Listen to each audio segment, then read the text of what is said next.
കൊന്നിച്ചോ മീനസാൻ welcome back to another video. ഞാൻ നിങ്ങളുടെ സ്വന്തം എക്സ്ട്രാ കോമിക്. സോ നമ്മൾ ഇന്ന് എക്സ്പ്ലെയിൻ ചെയ്യാൻ പോകുന്നത് നമ്മുടെ സോളോ ലെവലിംഗിന്റെ സീസൺ 3 എപ്പിസോഡ് 7 ആണ്. അഥവാ ചാപ്റ്റേഴ്സ് ആയുള്ള 127 മുതൽ 129 വരെയാണ്. ആദ്യം തന്നെ ഒരു ക്ഷമ പറഞ്ഞുകൊണ്ട് തന്നെ ഞാൻ തുടങ്ങാം. എനിക്കറിയാം കുറെ ആയി ഞാൻ ഇപ്പോൾ ക്ഷമ പറയാൻ തുടങ്ങിയിട്ട്, പക്ഷേ കഴിഞ്ഞ ഒരാഴ്ചയായിട്ട് എന്റെ ജീവിതത്തിൽ നടക്കുന്നത് അതുപോലത്തെ അൺഎക്സ്പെക്ടഡ് ആയിട്ടുള്ള പല പല കാര്യങ്ങളുമാണ്. എന്തായാലും അധികമൊന്നും പറഞ്ഞ് ഞാൻ നിങ്ങൾ ആരും തന്നെ ബോറടിപ്പിക്കുന്നില്ല. പക്ഷേ നിങ്ങൾ ഒരു കാര്യം മനസ്സിൽ വെച്ചേക്കണം, നമ്മുടെ പേജ് ഒന്ന് സബ്സ്ക്രൈബ് ചെയ്യാനും ലൈക്ക് ചെയ്യാനും നിങ്ങളുടെ ഫ്രണ്ട്സിന് ഒന്ന് റെക്കമെൻഡ് ചെയ്യാനും മറക്കണ്ട. വീഡിയോ ഇഷ്ടപ്പെട്ട് കഴിഞ്ഞാൽ അതിൻ്റെ ഒരു റിവ്യൂ താഴെ കമന്റ് ചെയ്ത് പറയാം. കാര്യം നിങ്ങളുടെ കമന്റും നിങ്ങളുടെ ലൈക്കും നിങ്ങളുടെ സപ്പോർട്ടൊക്കെ കാണുന്നിടത്താണ് എനിക്ക് ചെറിയൊരു മോട്ടിവേഷനും ചെറിയ ആശ്വാസമൊക്കെ കിട്ടുന്നത്. പിന്നെ കഴിഞ്ഞ വീഡിയോയിൽ പറഞ്ഞതുപോലെ തന്നെ നമ്മൾ ടോക്കിയോ റേഞ്ചേഴ്സ് എന്തായാലും ഹിറ്റസാക്കി വെച്ചിരിക്കുവാണ്. പക്ഷേ നമ്മൾ ബോറോട്ടോ എന്തായാലും നെക്സ്റ്റ് ചാപ്റ്റർ ഇറങ്ങുന്നതിന് മുമ്പ് 3-4 ചാപ്റ്റേഴ്സ് മാത്രമേ ഉള്ളൂ. അതെന്തായാലും ഒറ്റ കമ്പൈൻ വീഡിയോ ആയിട്ട് ഞാൻ സെറ്റ് ആക്കുന്നതായിരിക്കും. So once again welcome back guys, ഞാൻ നിങ്ങളുടെ സ്വന്തം എക്സ്ട്രാ കോമിക്. നമ്മൾ ഇന്ന് എക്സ്പ്ലെയിൻ ചെയ്യാൻ പോകുന്നത് സോളോ ലെവലിംഗ് സീസൺ 3 എപ്പിസോഡ് 7 ആണ്. അഥവാ ചാപ്റ്റേഴ്സ് ആയിട്ടുള്ള 127 മുതൽ 129 വരെയാണ്. അങ്ങനെ ചാപ്റ്റർ തുടങ്ങാൻ നേരത്ത് ആ ബ്ലൂ ഗേറ്റ് ആണ് കാണിക്കുന്നത്. അതായത് നമ്മുടെ ജിൻവോ കയറി പോയ ആ ഡബിൾ ഡഞ്ചനില്ലേ, അവിടേക്ക് നമ്മുടെ വൂ വന്നിട്ടുണ്ട്. പുള്ളിക്കാരൻ പറയുന്നുണ്ട്, ഞാൻ എന്തായാലും എന്നെ കൊണ്ട് പറ്റുന്ന രീതിയിൽ അസോസിയേഷനിലെ എലൈറ്റ് ഹണ്ടേഴ്സിനെ എല്ലാവരും കൂട്ടിയിട്ടുണ്ട്. എനിക്കറിയാം സംഗ് ജിൻവുവിന് ഞങ്ങളുടെ ഹെൽപ്പ് ഒന്നും വേണ്ടെന്ന്, പക്ഷേ ഞാനിവിടെ നോക്കുന്നത് ഏറ്റവും വേസ്റ്റ് കേസ് സിനോറിയോമാണ്. പെട്ടെന്നായിരുന്നു വൂവിന് ആ ഒരു കാര്യം മനസ്സിലാകുന്നത്. പുള്ളിക്കാരായിട്ട് അവിടെ അനങ്ങാൻ നിൽക്കുന്നുണ്ട്. ബാക്കിയുള്ളവർ ചോദിക്കുന്നുണ്ട്, സാർ എന്ത് പറ്റി, മിസ്റ്റർ വൂ എന്ത് പറ്റി? പക്ഷെ പുള്ളി ഒന്നും മിണ്ടാതെ തന്നെ ഇരിക്കുവാണ്. എന്നിട്ട് പറയുന്നുണ്ട്, ഇതെനിക്ക് മാത്രമാണ് ഇങ്ങനെ തോന്നുന്നത്. എനിക്കിതിൻ്റെ അകത്ത് നിന്ന് സെൻസ് ചെയ്യാൻ പറ്റുന്നത് ഞങ്ങളുടെ മരണം മാത്രമാണ്. ഏതെങ്കിലും മേജറായിട്ട് ഗിൽഡ് നമ്മുടെ അടുത്ത് തന്നെയുണ്ട്. ഉണ്ട് സാർ, 100 ഗിൽഡ് നമ്മുടെ തൊട്ടടുത്ത് തന്നെ ഒരു റെയ്ഡിൽ പാർട്ടിസിപ്പേറ്റ് ചെയ്യുന്നുണ്ട്. അവരുടെ എസ്രാങ് ഹണ്ടേഴ്സോ ഉണ്ട്, അവർ 2 പേരുണ്ട്. മിസ്റ്റർ ചോയും മിസ്സസ് ചായും അവരുടെ കൂടെ തന്നെയുണ്ട്. അങ്ങനെയാണെന്നുണ്ടെങ്കിൽ ഒരു എമർജൻസി മീറ്റിംഗ് തന്നെ വെക്കാൻ പറ. പെട്ടെന്ന് തന്നെ അവരുടെ കോപ്പറേഷൻ നമുക്ക് ആവശ്യമുണ്ട്. സംഗ് ജിൻവു, നീ സത്യം പറ, നീ അതിൻ്റെ അത് എന്തുവാണ് കാണിക്കുന്നത്? ഇതേ സമയത്ത് ആ ഏഞ്ചലിനെ പോലെ ഇരുന്ന ആ ഒരു മോൺസ്റ്ററിന്റെ ചിറകുകൾ കടന്ന് ഇളകാൻ തുടങ്ങും. എന്നിട്ട് അതെല്ലാം കുറേയധികം കൈകളായിട്ട് മാറും. പെട്ടെന്ന് അവൻ നിന്ന സ്ഥലത്ത് നിന്ന് അവൻ അപ്രത്യക്ഷമാകുമായിരുന്നു. എന്നിട്ട് അടുത്ത സെക്കൻഡ് തന്നെ ജിൻവുവിന്റെ തൊട്ടടുത്ത് വന്നിട്ട് അവൻ്റെ 3 കൈകൾ കൊണ്ട് ജിനുവിനെ ഇടിച്ച് അവിടേക്ക് നല്ലൊരു പവറായിരുന്നു. ആ ഒരു പവർ തന്നെ ജിനുവിനെ തെറിപ്പിച്ച് കളയുന്നുണ്ട്. ജിനുവായിട്ട് ദൂരത്ത് പോയി വീഴുന്നുണ്ട്. ആ ചോരയ്ക്ക് ഛർദ്ദിച്ചെങ്കിൽ കൂടിയും അടുത്ത സെക്കൻഡിൽ തന്നെ അടുത്തൊരു അറ്റാക്ക് അവൻ്റെ അടുത്തേക്ക് വന്നിരുന്നു. പക്ഷെ അത് ജസ്റ്റിന് ജിനുവ് ഡോഡ്ജും ചെയ്യുന്നുണ്ട്. നിർത്താതെ തന്നെ എന്നിട്ട് നമ്മുടെ ജിനുവിൻ്റെ നേരെ അവൻ കുറേയധികം അറ്റാക്കുകൾ ചെയ്യുന്നുണ്ട്. പക്ഷെ അപ്പോഴാണ് പുള്ളിക്കാരൻ ഒരു കാര്യം ശ്രമിക്കുന്നത്. ആദ്യത്തെ പോലെ ജിനു അവിടെ ഇടി കൊള്ളുവല്ലായിരുന്നു. പുള്ളിക്കാരൻ അത് എല്ലാം ക്ലിയർ ആയിട്ട് തന്നെ ബ്ലോക്ക് ചെയ്യുമായിരുന്നു. Impressive, truly impressive. ഞാൻ ഒരിക്കലും പ്രതീക്ഷിച്ചില്ല നീ ഇത്ര അധികം ഉയരങ്ങളിലേക്ക് വരുമെന്ന്. ആര് കണ്ട് നീ എൻ്റെ എക്സ്പെക്ടേഷൻസ് ഇങ്ങനെ തകർക്കുമെന്ന്. എന്നാൽ അത് പറഞ്ഞ് തീരുന്നത് ജിനു സൈഡിൽ കൂടെ വന്ന് അവൻ്റെ മുഖത്ത് നോക്കി ഒരു അറ്റാക്കും ചെയ്യുന്നുണ്ട്. ആ ഒരു അറ്റാക്ക് കാരണം അവൻ ബാക്കിലേക്ക് തെറിച്ചും പോകുന്നുണ്ട്. എന്നിട്ട് അവൻ പറയുകയും ചെയ്യും, ആര് കണ്ട് ഒരു മനുഷ്യനായിട്ട് ഫൈറ്റ് ചെയ്യാൻ നേരത്ത് ഞാൻ ഇത്ര അധികം ഫണ്ണായിട്ട് ആ ഒരു ഫൈറ്റ് എടുക്കുമെന്ന്. ഞാൻ എൻ്റെ ജീവിതത്തിൽ തന്നെ ഇതുവരെ ഒരു മനുഷ്യനും ഇത്ര വേർത്തിയാണെന്ന് ഓർത്തിട്ടില്ല. പക്ഷെ നീ വളരെയധികം അമ്യൂസിംഗ് ആയിട്ടുണ്ട്. എനിക്കൊരിക്കലും വിശ്വസിക്കാൻ പോലും സാധിക്കുന്നില്ല. ഞാൻ 101 ആയപ്പോൾ തന്നെ ഇവൻ എന്നെ ഇവിടേക്ക് വിളിച്ചു. അവൻ്റെ ഒരു മൈൻഡ് വെച്ച് നോക്കാൻ നേരത്ത് എന്നെ അത്ര വലിയ ത്രെറ്റ് ആയിട്ട് കണ്ടിട്ടില്ല. പക്ഷേ ഇത് എന്നെ കൊണ്ട് സാധിക്കും. ആർക്കിടെക്റ്റ്, എനിക്ക് നിന്നോട് കുറേയധികം കാര്യങ്ങൾ ചോദിക്കാനുണ്ട്. നീ എന്തിനാണ് ഈ സിസ്റ്റം ക്രിയേറ്റ് ചെയ്തത്? നീ എന്തിനാണ് എന്നെ ഒരു പ്ലെയർ ആയിട്ട് കണക്കാക്കിയത്? ഈ ലോകത്ത് ഇപ്പോൾ നിലവിൽ എന്താണ് സംഭവിക്കുന്നത്? എന്താടാ നിനക്ക് എന്നെ വിശ്വാസമില്ലേ? നീ എന്നെ കൊന്നാലും ആ ഉത്തരം കിട്ടിയാലെന്നാണോ നീ ഇപ്പോൾ വിചാരിക്കുന്നത്? ക്ലോസ് കോമ്പാക്ട് എന്നെ വലിയൊരു ഡിസഡ്വാൻറ്റേജിലാണ് എത്തിക്കുന്നത്. അതുകൊണ്ട് തന്നെ പെട്ടെന്ന് പുള്ളിക്കാരൻ തൻ്റെ റൂളേഴ്സ് അതോറിറ്റി യൂസ് ചെയ്യുന്നുണ്ട്. ഇതേ സമയത്ത് തന്നെ ആ ഒരു ആർക്കിടെക്റ്റും പറയുന്നുണ്ട്, സോ നീ ദൂരത്ത് നിന്ന് അറ്റാക്ക് ചെയ്യാൻ പോയെന്ന് പറഞ്ഞുകൊണ്ട് പുള്ളിക്കാരനും അതേ അറ്റാക്കിനെ യൂസ് ചെയ്ത് അവിടെ വലിയൊരു ഷോക്ക് വേവ് തന്നെ ക്രിയേറ്റ് ചെയ്യും. കോപ്പ് എൻ്റെ അതേ സ്കിൽസും അവൻ്റെ കയ്യിൽ ഇപ്പോഴുണ്ട്. അതുകൊണ്ട് ലോങ് ഡിസ്റ്റൻസ് അറ്റാക്ക് എന്ന് പറയുന്നത് നിയർലി പോയിന്റ്ലെസ് ആണ്. നീ പേടിക്കൊന്നും വേണ്ട. നീ എന്നെ കൊന്നാലും കൊന്നില്ലെങ്കിലും നിനക്ക് കിട്ടാനുള്ള ഉത്തരങ്ങൾ എല്ലാം കിട്ടിയിരിക്കും. അതെൻ്റെ വാക്ക്. ഞാൻ ഈ ഒരു കാര്യം ഡിസൈൻ ചെയ്ത ആ ഒരു സെക്കൻഡിൽ തന്നെ എല്ലാം പൂർണ്ണമായിട്ടും പ്രീ ഡിറ്റർമിൻഡ് ആയിട്ടാണ് നടക്കുന്നത്. അതുകൊണ്ട് നീ പേടിക്കൊന്നും വേണ്ട. നിനക്ക് കിട്ടേണ്ട ഉത്തരങ്ങൾ നിനക്ക് കിട്ടിയിരിക്കും. അങ്ങനെയാണെങ്കിൽ നീ ഈ ഒരു കാര്യം പറ, നീ എങ്ങനെയാണ് ഇതെല്ലാം ഡിസൈൻ ചെയ്തത്? എങ്ങനെയാണ് ഇത്ര മാരകമായ വോയിസ് നീ എനിക്ക് തന്നത്? ഞാനല്ല. ഇൻഫാക്റ്റ് ആ ഒരു ഐഡിയക്ക് ഞാൻ എതിരായിരുന്നു. ഞാൻ സിംപ്ലി ഒരു ആർക്കിടെക്റ്റാണ്, ഒരു മോഡറേറ്ററാണ്. ഈ ഒരു പ്ലെയർ ബ്രീഡിംഗ് സിസ്റ്റത്തിലെ ഒരു മോഡറേറ്റർ. ഇനി നമ്മുടെ ജിനുവിന് വെറും 6 മിനിറ്റ് മാത്രമേ ബാക്കിയുള്ളൂ. നീ എൻ്റെ പെർഫെക്റ്റ് ഡിസൈനാണ്. അതുകൊണ്ട് തന്നെ ഇനിയുള്ള ബാക്കിയുള്ള ടൈം ഞാൻ എൻ്റെ ഫുൾ ഫോഴ്സ് യൂസ് ചെയ്യാൻ പോയെന്ന് പറഞ്ഞുകൊണ്ട് ആ ഒരു ആർക്കിടെക്റ്റ് അവനെ അറ്റാക്ക് ചെയ്യാൻ വേണ്ടി വരും. അങ്ങനെ അവർ തമ്മിലുള്ള ഒരു ഡെഡ്ലി ബാറ്റിലിംഗ് നടന്നുകൊണ്ടിരിക്കാൻ നേരത്ത് ജിൻവു ഇങ്ങനെ പറയുന്നുണ്ട്, ഇവിടെ എന്താണ് സംഭവിക്കുന്നത്? എനിക്കെന്തോ മാറ്റങ്ങൾ വരുന്നുണ്ട്. എനിക്കെല്ലാം സെൻസ് ചെയ്യാൻ സാധിക്കുന്നുണ്ട്. എനിക്കെല്ലാം കാണാൻ സാധിക്കുന്നുണ്ട്. അവൻ്റെ long blade, spear, blade, axe, hammer, എനിക്കെല്ലാം തന്നെ സെൻസ് ചെയ്യാൻ സാധിക്കുന്നുണ്ട്. അവൻ്റെ മൂവ്മെൻറ്റ്സ് എല്ലാം തന്നെ സെൻസ് ചെയ്യാൻ സാധിക്കുന്നുണ്ട്. ആർക്കിടെക്റ്റ് ആയിട്ട് ആ പാട് ഞെട്ടി തെറിച്ച് നിൽക്കുവാണ്. ഞാൻ എൻ്റെ ഫുൾ ഫോഴ്സാണ് യൂസ് ചെയ്യുന്നത്. എന്നിട്ടും അവനെല്ലാം ബ്ലോക്കും ചെയ്യുന്നുണ്ട്. എന്തിനേറെ അവൻ തിരിച്ച് അറ്റാക്കും ചെയ്യുന്നുണ്ട്. അതുമല്ല, അവൻ വീണ്ടും ഫാസ്റ്റ് ആയിക്കൊണ്ടിരിക്കുകയാണ്. ഇവിടെ എന്താണ് സംഭവിക്കുന്നത്? എന്നാൽ ആ ഒരു സെക്കൻഡിൽ തന്നെ അവൻ്റെ ഒരു കൈ പൂർണ്ണമായിട്ട് മുറിഞ്ഞ് താഴത്തേക്ക് വീഴും. ഞാൻ എൻ്റെ ഒറിജിനൽ ബോഡിയിലല്ലായിരിക്കും, പക്ഷേ ഇവനെനിക്ക് എൻ്റെ വേദന വരെ തിരിച്ചു തരാനായിട്ട് ഇവൻ അത്രയും കേപ്പബിൾ ആണോ? സോ ഇതാണല്ലേ നിന്നെ അവൻ ചൂസ് ചെയ്തത്. ഒരു ഫ്രാക്ഷനേ ഉള്ളെങ്കിലും അത് നിന്റെ ഉള്ളിലുണ്ട്. നീ വെറും ഒരു മനുഷ്യനാണ്.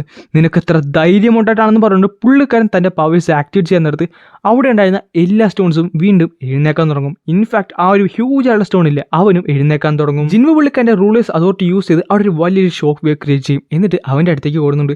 ഈ ഒരു സമയത്ത് ആ ഒരു വലിയ സ്റ്റാച്ചു അവനെ അറ്റാക്ക് ചെയ്യുന്നുണ്ടെങ്കിലും അതൊന്നും മൈൻഡ് ചെയ്യാതെ നേരെ ഈ ആർക്കിടെക്റ്റിന്റെ അടുത്തേക്കാണ് ചെയ്യുന്നത്. പതുക്കെ അവന്റെ കൈകൾ മുറിച്ച് കളയാൻ തുടങ്ങും. ആ ഒരു സമയത്ത് ജിനുവിനെ പെട്ടെന്ന് ബാക്കിൽ നിന്ന് ഒരാൾ അറ്റാക്ക് ചെയ്യും. അവൻ നോക്കുന്നത് ഒരു ഷീൽഡും പിടിച്ചുകൊണ്ടിരിക്കുന്ന ഒരു സ്റ്റോൺ ആയിരുന്നു. ഇതാട്ടെ ഫസ്റ്റിൽ ഇവന്റെ കാല് മുറിച്ചു കളഞ്ഞ അതേ ഒരു സ്റ്റാച്ചു തന്നെയാണ്. ഇത് കാണുന്നത് തന്നെ ജിനുവിന് ദേഷ്യം വരെ അടുത്ത സെക്കൻഡിൽ തന്നെ ചാടി അവന്റെ തല അങ്ങോട്ട് പൊട്ടിച്ച് കളയുകയും ചെയ്യും. എന്നിട്ട് നേരെ നമ്മുടെ ആർക്കിടെക്റ്റിന്റെ അടുത്തേക്ക് വന്നിട്ട് അവന്റെ ബാക്കിയുള്ള കൈകളും മുറിച്ച് കളഞ്ഞ് അവിടെ ഒരു വലിയൊരു സ്ഫോടനം തന്നെ ക്രിയേറ്റ് ചെയ്യും. എന്നിട്ട് ഇവന്റെ കഴുത്തിൽ കൊണ്ട് കത്തി വെച്ചിട്ട് പറയുകയും ചെയ്യും. അപ്പോൾ ഈ ആർക്കിടെക്റ്റും പറയും, ഓക്കെ, ഞാൻ തോറ്റി, ഈ ടെസ്റ്റ് ഇവിടെ അവസാനിച്ചിരിക്കുന്നു. നീ ആഗ്രഹിക്കുന്ന ഉത്തരങ്ങളില്ലേ, അത് നിന്റെ ഉള്ളിൽ തന്നെയുണ്ട്, എൻ്റെ ഉള്ളിലോ. അപ്പം തന്നെ പെട്ടെന്ന് ഒരു സ്റ്റാറ്റസ് വിൻഡോ ഓപ്പൺ ആകും. അതെ, നിന്റെ ഉള്ളിൽ തന്നെ എല്ലാം ഉണ്ട്, പക്ഷേ ഈ ഒരു ചോയ്സ് അത് നിന്റെ മാത്രമായിരിക്കും. അപ്പം തന്നെ ഒരു സ്റ്റാറ്റസ് വിൻഡോ ഓപ്പൺ ആകുന്നുണ്ട്. The data store in your memory will be retrieved, yes or no. അതായത് ജിനു അന്ന് ആലോചിക്കുന്നുണ്ട്, എൻ്റെ മനസ്സിലുള്ള ഡേറ്റാസോ എൻ്റെ മെമ്മറിയിലുള്ള ഡേറ്റാസോ. പിന്നൊന്നും ആലോചിക്കാതെ പുള്ളിക്കാരൻ പറയുന്നുണ്ട്, യെസ്, ഞാനത് അക്സെപ്റ്റ് ചെയ്യുന്നു. അടുത്തൊരു സെക്കൻഡ് അവിടെ വലിയൊരു റേ ഓഫ് ലൈറ്റ് വരെയും ജിനു മറ്റൊരു സ്ഥലത്തേക്ക് ചെല്ലുന്നുണ്ട്. അവൻ നോക്കാൻ നേരത്ത് താഴത്ത് മുഴുവൻ കുറേയധികം ബീസ്റ്റിനെയാണ് കാണുന്നത്. ജിൻവു ആട്ടെ അവിടെ കാണുന്ന മാജിക് ബീസ്റ്റിനൊക്കെ കണ്ട് ഞെട്ടിത്തെറിച്ച് നിൽക്കുവാണ്. ഇവരെല്ലാം പക്ഷേ മുകളിലേക്കാണ് നോക്കുന്നത്. അപ്പോഴാണ് ജിൻവു ആ ഒരു കാര്യം നോക്കാൻ വേണ്ടി തിരിഞ്ഞു നോക്കാൻ നേരത്ത് അവൻ ഞെട്ടിത്തെറിച്ച് പോകും. കാര്യം ഒരു വലിയൊരു എക്സ്ട്രാ ഗേറ്റിനെക്കാട്ടും വലിയ കുറേയധികം ഗേറ്റ്സ് അവിടെയുള്ള ആകാശത്ത് പ്രത്യക്ഷപ്പെട്ടിട്ടുണ്ട്. അത് 1, 2 ഒന്നല്ല, 2, 3, 4 ഒക്കെ ഉണ്ട്. ജിൻവിന് ഒരു കാര്യം മനസ്സിലായി, ഇത് എർത്തല്ലെന്ന്. അവിടെ ആട്ടെ ഐസ് എൽഫിന്റെ ഒരു ആർമി ഉണ്ടായിരുന്നു. ഹൈ ഓക്സിന്റെ, ഗോബ്ലിങ്സിന്റെ, ജയൻസിന്റെ, അങ്ങനെ പല തരത്തിലുള്ള മാജിക്കൽ ബീറ്റ്സിന്റെ ഒരു ആർമി തന്നെ ഉണ്ടായിരുന്നു. അതുപോലെ അവനൊരു കാര്യം വ്യക്തമായിട്ട് മനസ്സിലായി, ഇവരെല്ലാവരും ഒരേ സമയത്ത് എർത്തിലേക്ക് അങ്ങനെ വന്നിട്ടുണ്ടെങ്കിൽ പിന്നെ ഒരിക്കലും ഹ്യൂമാനിറ്റിക്ക് രക്ഷപ്പെടാൻ സാധിക്കത്തില്ല. പക്ഷെ അവർ നോക്കി നടന്നത് മനുഷ്യരെയല്ല. അപ്പൊ തന്നെ അവിടെ ഒരു ഗേറ്റ് പൊട്ടിത്തെറിക്കും. അതിന്റെ ഉള്ളിൽ നിന്ന് കുറേ സിൽവർ ഉള്ള സോൾജേഴ്സും വന്നിട്ടുണ്ട്. ജിനുവിന് അപ്പോൾ ഒരു കാര്യം മനസ്സിലായി, ഇനി എന്താണ് സംഭവിക്കാൻ പോകണമെന്ന് പുള്ളിക്കാരനെ ഊഹിക്കാവുന്നേ ഉള്ളൂ. എന്നിട്ട് അവിടെ ഒരു വലിയൊരു യുദ്ധം തന്നെ ഉണ്ടാകുവാണ്. ആ ബീസ്റ്റും ബാക്കിയുള്ള സോൾജേഴ്സുമായിട്ട് ഒരു വലിയൊരു യുദ്ധം. സിൽവർ സോൾജേഴ്സ് ഭയങ്കര പവർഫുൾ ആയിരുന്നു. അവർ കണ്ണി കണ്ട എല്ലാ ബീസ്റ്റിനെ കൊന്നൊടുക്കാൻ തുടങ്ങി. അവൾ വളരെ വലിയ രീതിയിൽ തന്നെ ആ ഒരു ബാറ്റിൽ ഇൻഫ്ലുവൻസ് ചെയ്യാൻ തുടങ്ങി. പക്ഷെ ഒരു സ്ഥലത്ത് എത്തിക്കഴിഞ്ഞപ്പോൾ അവരെല്ലാവരും അനങ്ങാതെ നിൽക്കാനും തുടങ്ങി. പിന്നെ ഒരു കുതിരയുടെ കുളമ്പാണ് കാണിക്കുന്നത്. പക്ഷെ ആ ഒരു കുതിര ഒരു ഷാഡോവിനെ പോലെയാണ് ഉണ്ടായിരുന്നത്. എന്നിട്ട് പറയുന്നുണ്ട്, റൈസ്. അടുത്ത സെക്കൻഡിൽ തന്നെ ജിനുവിൻ ഞെട്ടിത്തെറിച്ചു പോകുകയാണ്. കാര്യം അവിടെ ഉണ്ടായിരുന്ന എല്ലാ ബീസ്റ്റും പെട്ടെന്ന് ഷാഡോ ആയിട്ട് മാറുന്നുണ്ട്. അത് മൊണാർച്ച് ഡൊമൈനും ഷാഡോ എക്സ്ട്രാക്ഷനും അല്ലേ? അതിനർത്ഥം ആ കാണുന്നത് അത് മൊണാർച്ച് ഓഫ് ദി ഷാഡോസ് ആയിരിക്കുമോ? Immortality and army that never days, അതായിരുന്നു എൻ്റെ മുമ്പിൽ ഉണ്ടായിരുന്നത്. പലധികം മാജിക്കൽ ബീസ്റ്റും അവരുടെ ലൈഫ് സാക്രിഫൈസ് ചെയ്തെന്നുണ്ടെങ്കിലും മരണം അവരുടെ ഒന്നിൻ്റെ അവസാനമല്ലായിരുന്നു. അവർ വീണ്ടും പുനർജനിക്കാൻ തുടങ്ങി. സത്യം പറഞ്ഞ ജിനു വളരെയധികം സർപ്രൈസ് ആണ്. കാര്യം എന്താണെന്ന് വെച്ചാൽ പുള്ളിക്കാരെ സമൺ ചെയ്യുന്ന ഷാഡോസിനെ വെച്ച് ഈ ഒരു ആർമിയായിട്ട് കമ്പയർ പോലും ചെയ്യാൻ പറ്റത്തില്ല. അത്രയധികം ഷാഡോസിനാണ് നമ്മുടെ ഷാഡോ മൊണാർച്ച് അവിടെ സമൺ ചെയ്തത്. മരിച്ചു വീണ പല ബീസ്റ്റും വീണ്ടും പുനർജനിക്കുന്ന പോലെ അവിടുന്ന് ഉയർത്തെഴുന്നേറ്റു. എന്നിട്ട് ആ സിൽവർ സോൾജേഴ്സിന്റെ അടുത്തേക്ക് ചെല്ലുമായിരുന്നു. പക്ഷേ ഇത്തവണ അവർക്ക് മരണമുണ്ടായിരുന്നില്ല. അവർ ഇമ്മോർട്ടൽ ആയിരുന്നു. അവർ പതുക്കെ ആ ഒരു ബീസ്റ്റിനെ ഓവർ പവർ ചെയ്യാൻ തുടങ്ങി. സിൽവർ സോൾജേഴ്സിൽ നിന്നും അധികനേരം പിടിച്ചു നിൽക്കാനൊന്നും സാധിച്ചില്ല. യുദ്ധം ജയിച്ചുകൊണ്ടിരുന്ന അവരുടെ ഒരു സൈഡ് തന്നെ പെട്ടെന്ന് മറ്റൊരു ദിശയിലേക്കാണ് പോയത്. ഒരു വലിയ, എന്തിന് നേരത്തെ കണ്ടതിനെക്കാളും ഭയാനകമായ ഒരു യുദ്ധം തന്നെ വീണ്ടും പൊട്ടിപ്പുറപ്പെട്ടു. ഇതിനെല്ലാം കാരണം ഒരേ ഒരാളാണ്. അവൻ വന്നതുകൊണ്ട് മാത്രമാണ് ഈ യുദ്ധം മറ്റൊരു ദിശയിലേക്ക് സഞ്ചരിക്കാൻ തുടങ്ങിയത്. എന്നിട്ട് അവൻ ഒരു അറ്റാക്കും ചെയ്യുന്നുണ്ട്. ഒരു ഒറ്റ അറ്റാക്കിൽ തന്നെ കുറേ സിൽവർ സോൾജേഴ്സ് മരിച്ചു വീഴുന്നുമുണ്ട്. തന്റെ റൂളേഴ്സ് അതോറിറ്റി യൂസ് ചെയ്ത് അവൻ കണ്ടിരുന്ന എല്ലാവരും തന്നെ ക്രഷ് ചെയ്ത് കൊല്ലാൻ തുടങ്ങി. സോൾജേഴ്സ് ആകട്ടെ മരിക്കും, വീണ്ടും ജനിക്കും, ബാക്കിയുള്ളവരെ കൊല്ലും, മരിക്കും, വീണ്ടും ജനിക്കും, ബാക്കിയുള്ളവരെ കൊല്ലും. അങ്ങനെ നടന്നുകൊണ്ടേയിരുന്നു. അവൻ നടക്കുന്ന വഴികളിലെല്ലാം ശവകുടീരങ്ങൾ കുന്നുകൂടാൻ തുടങ്ങി. എന്നാൽ അധിക നേരം ആ ഒരു വിക്ടറി നിന്നില്ല. മാജിക്കൽ ബീസ്റ്റിനോ ഷാഡോസിനോ ഒന്നുമല്ലായിരുന്നു ആ ഒരു വിക്ടറി ഉണ്ടായിരുന്നത്.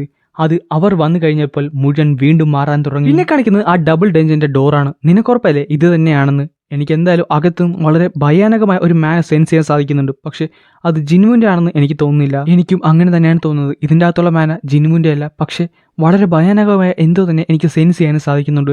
സോ ഇതാണല്ലേ ഒരു ഡബിൾ ടെൻഷൻ. എന്തായാലും ഇതൊരു കോയിൻസിഡൻസ് അല്ലെന്ന് പറഞ്ഞുകൊണ്ട് നമ്മുടെ മിസ്റ്റർ ചോയ് ആ ഒരു ഡോർ തുറക്കുന്നുണ്ട്. അവൻ തുറക്കാൻ നേരത്ത് തന്നെ ഞെട്ടിത്തരിച്ചു പോകും. കാര്യം അത്രയും വളരെ വലിയ കുറേയധികം സ്റ്റോൺ മോൺസ്റ്റേഴ്സ് ആയിരുന്നു അവിടെ കിടന്നിരുന്നത്. സോ അവൻ പറഞ്ഞത് എല്ലാം തന്നെ സത്യമായിരുന്നു. ഇവിടെ കുറേയധികം സ്റ്റോൺ മോൺസ്റ്റേഴ്സ് ഉണ്ട്. ഇവിടെ സത്യം പറഞ്ഞാൽ എന്താണ് സംഭവിച്ചത്? പെട്ടെന്നായിരുന്നു അവരുടെ ഫ്രണ്ടിലേക്ക് നമ്മുടെ ആർക്ക് ടച്ച് പാടുന്നത്. പുള്ളിക്കാരൻ പറയുന്നുണ്ട്, ഞാൻ മറ്റു മനുഷ്യരെ ഇവിടേക്ക് വിളിച്ചെന്ന് എനിക്ക് തോന്നുന്നില്ലല്ലോ. ഒരുത്തൻ കടന്ന് ഒച്ചത്തിൽ കാണുന്നുണ്ട്. ഇതെന്താണ് സംഭവം? ഒരു മാജിക്കൽ ബീസ്റ്റിന് നമ്മുടെ ലാംഗ്വേജ് എങ്ങനെയാണ് സംസാരിക്കാൻ കഴിയുന്നത്? അപ്പം നമ്മുടെ ആർക്ക് ടച്ച് പറയുന്നുണ്ട്, മിണ്ടരുത്, കിങ് എറ്റേണൽ സ്ലംബറിലാണുള്ളത്, അതുകൊണ്ട് അവനെ നിങ്ങൾ ശല്യപ്പെടുത്താൻ പാടില്ല. ഈ കിങ് എന്ന് ഉദ്ദേശിക്കുന്നത് മറ്റാരുമില്ല, നമ്മുടെ സങ് ജിൻവു ആയിരുന്നു. അത് ജിൻവു ഇല്ലെന്ന് പറയാൻ നേരത്തെ തന്നെ പെട്ടെന്ന് അവനെ അവിടെ ഉണ്ടായിരുന്ന 3 പേരെ നമ്മുടെ ആർക്ക് ടച്ച് ഇൻസ്റ്റന്റ്ലി തന്നെ അറ്റാക്ക് ചെയ്യുന്നുണ്ട്. 2 പേരെ കൊല്ലുന്നുണ്ട്, ഒരുത്തന്നെ നല്ല രീതിയിൽ ഡാമേജ് കിട്ടുന്നുണ്ട്. നിങ്ങളിൽ കുറച്ച് പേരൊക്കെ സ്ട്രോങ്ങർ ആണ്, അതുകൊണ്ട് എൻ്റെ രാജാവിന് നിങ്ങളിൽ പലരും ഇന്ന് ബലിയായിട്ട് മാറും. പിന്നെ കാണിക്കുന്നത് നമ്മുടെ ജിനുവിനെയാണ്. നമ്മുടെ ഷാഡോ മൊണാർച്ചിനെ പോലെ തന്നെ ജിനു അവിടെ എന്താണ് സംഭവിക്കണമെന്ന് തിരിഞ്ഞു നോക്കുന്നുണ്ട്. പുള്ളിക്കാരൻ നോക്കാൻ നേരത്ത് 2 വലിയ ഗേറ്റാണ് കാണിക്കുന്നത്. ഒന്ന് റെഡും ഒന്ന് ബ്ലൂ ആയിരുന്നു. ആ ബ്ലൂ ഗേറ്റിൽ നിന്ന് കുറേയധികം മോൺസ്റ്റേഴ്സ് ഇറങ്ങി വരുന്നുണ്ട്. അവരുടെ ഇടയിൽ കുറേയധികം കുന്തവും കൊടിയൊക്കെ ഉണ്ടായിരുന്നു. നമ്മുടെ ഈസിലൊക്കെ ഉള്ള ആ ഒരു ക്ലാനില്ലേ, ആ ഒരു ക്ലാനും ഇവരുടെ കൂടെ തന്നെയുണ്ട്. റെഡ് ഗേറ്റിൽ നിന്ന് ഒരു വലിയൊരു ഫോക്സും അതേപോലെ കുറേ മാജിക്കൽ ബീസ്റ്റും ആയിരുന്നു അവിടേക്ക് വന്നുകൊണ്ടിരുന്നത്. അങ്ങനെ അവർ 2 പേരും, അതായത് ആ മാജിക്കൽ ബീസ്റ്റും ആ ഒരു നേരത്തെ ബ്ലൂ ഗേറ്റിൽ നിന്ന് അവരെല്ലാവരും കൂടെ നമ്മുടെ ഷാഡോ മൊണാർച്ചിന്റെ ഫ്രണ്ടിൽ വന്ന് നിൽക്കുവാണ്. പിന്നെ കാണിക്കുന്നത് നമ്മുടെ ഡബിൾ ടെൻഷന്റെ അകത്താണ്. നമ്മുടെ മിസ്റ്റർ ചോയ് പറയുന്നുണ്ട്, എത്രയും പെട്ടെന്ന് ബാക്കിയുള്ളവരെ ഹീൽ ചെയ്യാൻ നോക്ക്, അറ്റാക്ക് ചെയ്യാൻ പറ്റുന്നവർ എല്ലാവരും തന്നെ അറ്റാക്ക് ചെയ്തോ, അവർ ദേ വരുന്നുണ്ട്. ഈ ഒരു സമയത്ത് അവിടെ ഉണ്ടായിരുന്ന എല്ലാവരും തന്നെ എഴുന്നേക്കുന്നുണ്ട്. ഇൻഫാക്ട് ആ ഒരു വലിയ സ്റ്റാച്ചു ഇല്ലേ, അതും എഴുന്നേക്കുന്നുണ്ട്. ഇതിന്റെ അവസാനം ജീവനോടെ ഇരിക്കാൻ പറ്റുന്ന നിങ്ങൾക്ക് എല്ലാവർക്കും ഒരു വലിയൊരു ഭാഗ്യമുണ്ടാകും. കാര്യം നിങ്ങൾക്ക് എല്ലാവർക്കും എൻ്റെ കിങ് പുനർജനിക്കുന്നത് കാണാൻ പറ്റും. ഈ ഒരു സമയത്ത് ആ ഒരു വലിയ സ്റ്റാച്ചു ഇവരെല്ലാവരും നോക്കി ചിരിക്കുന്നുണ്ട്. എന്നിട്ട് പുള്ളിക്കാരൻ അടുത്ത സെക്കൻഡ് തന്നെ ആ ഒരു ലേസർ ബീം യൂസ് ചെയ്ത് അറ്റാക്കും ചെയ്യുന്നുണ്ട്. മിസ്റ്റർ ചോയ് ഉണ്ടല്ലോ, പുള്ളിക്കാരൻ സൈഡിലേക്ക് ഡോഡ്ജ് ചെയ്ത് മാറിയിട്ട് ഒരു വലിയൊരു അറ്റാക്ക് ആ ഒരു സ്റ്റോണിന് നേരെ ഇടുന്നുണ്ട്. ഇതേ സമയത്ത് മറ്റൊരു സൈഡിൽ നമ്മുടെ വൂവും പുള്ളിക്കാരനെ കൊണ്ട് പറ്റുന്ന രീതിയിൽ ഒരു അറ്റാക്ക് അവിടെ ഉണ്ടായിരുന്ന സ്റ്റോൺ സ്റ്റാച്ചുവിന് മുഖത്ത് കൊടുക്കുന്നുണ്ടെങ്കിൽ കൂടിയും ചെറിയൊരു സ്ക്രാച്ച് പോലും അവിടെ ഉണ്ടായില്ല. ചോയ് ആ സെക്കൻഡിൽ തന്നെ അവന്റെ നേരെ ഒരു അറ്റാക്ക് ചെയ്യും. മിസ്റ്റർ വു അത് ഡോഡ് ചെയ്ത് മാറാൻ നേരത്തെ ചോയ് പറയുന്നുണ്ട്, സൂക്ഷിച്ച് വേണം, അവർക്ക് ഫിസിക്കൽ അറ്റാക്ക് വളരെ സൂപ്പറായിട്ട് തന്നെ റെസിസ്റ്റ് ചെയ്യാൻ പറ്റും. പക്ഷേ ഫിസിക്കൽ അറ്റാക്കിൽ മാത്രമല്ല, ചോയ് യൂസ് ചെയ്ത ആ ഒരു ഫയർ അറ്റാക്കും പുള്ളിക്കാരന് വിസ്റ്റാൻഡ് ചെയ്യാൻ സാധിച്ചു. സാർ, താങ്കളുടെ അറ്റാക്ക് മാത്രമല്ല, ഇവിടെയുള്ള ഒരാളുടെ അറ്റാക്ക് പോലും അവരുടെ മേത് ഏൽക്കുന്നില്ല. അപ്പം തന്നെ പുള്ളിക്കാരൻ ഒരു കാര്യം മനസ്സിലായി, ഇനി അവർക്ക് വേറെ ഓപ്ഷൻസ് ഒന്നുമില്ല. ഇവിടെയുള്ള ആകെപ്പാടുള്ള ഓപ്ഷൻസ് എന്ന് പറയുന്നത് ജിൻമുവിനെ എഴുന്നേൽപ്പിക്കുന്നതാണ്. അതുകൊണ്ട് തന്നെ ജിൻമുവിന്റെ നേരെ ചെറിയൊരു അറ്റാക്ക് അവൻ ചെയ്യുന്നുണ്ട്. നമ്മുടെ ആർക്കിടെക്ചായിട്ട് അത് വന്ന് ബ്ലോക്ക് ചെയ്തിട്ട് നമ്മുടെ ചോയുടെ നേരെ ചാടി വന്നിട്ട് പറയുന്നുണ്ട്, നിനക്ക് എത്ര ധൈര്യം ഉണ്ടായിട്ടാണ് എൻ്റെ കിങ്ങിൻ്റെ സ്ലംബർ നീ ഡിസ്റ്റർബ് ചെയ്യാൻ നോക്കിയെന്ന് പറഞ്ഞിട്ട് അവനെ അറ്റാക്ക് ചെയ്യാൻ വേണ്ടി വരുന്നുണ്ടെങ്കിലും പെട്ടെന്ന് നമ്മുടെ മിസ്റ്റർ വൂം അതേപോലെ മറ്റൊരുത്തനും കൂടെ വന്ന് അവനെ പിടിച്ച് നേരെ ബാക്കിലേക്ക് വിടും. മിസ്സസ് ചാ, ഞങ്ങൾ എങ്ങനെയെങ്കിലും പിടിച്ച് നിർത്തിക്കോളാം, അതുകൊണ്ട് ആ ഒരു സമയത്ത് എങ്ങനെയെങ്കിലും സങ് ജിൻമുവിനെ എഴുന്നേൽപ്പിക്കാൻ നോക്കാമെന്ന് പറഞ്ഞുകൊണ്ട് അവൾ നേരെ ജിൻമുവിൻ്റെ അടുത്തേക്ക് ഓടുന്നുണ്ട്. പിന്നെ കാണിക്കുന്നത് ജിനു ഞെട്ടിത്തരിച്ച് നിൽക്കുന്നതിൻ്റെ ഫേസാണ്. കാര്യം അവിടെ ഒരു വലിയ യുദ്ധം തന്നെ ഉണ്ടായിരുന്നു. മാജിക്കൽ ബീസ്റ്റും അവിടെ നിന്ന ഷാഡോസോട്ട് വലിയൊരു യുദ്ധം. ഷാഡോസ് വീണ്ടും റീജനറേറ്റ് ചെയ്തുകൊണ്ടേ ഇരിക്കുവാണ്. അവരായിട്ട് അവർക്കൊരു അന്ത്യമില്ലാത്ത പോലെയാണ് വന്നിട്ടിരിക്കുന്നത്.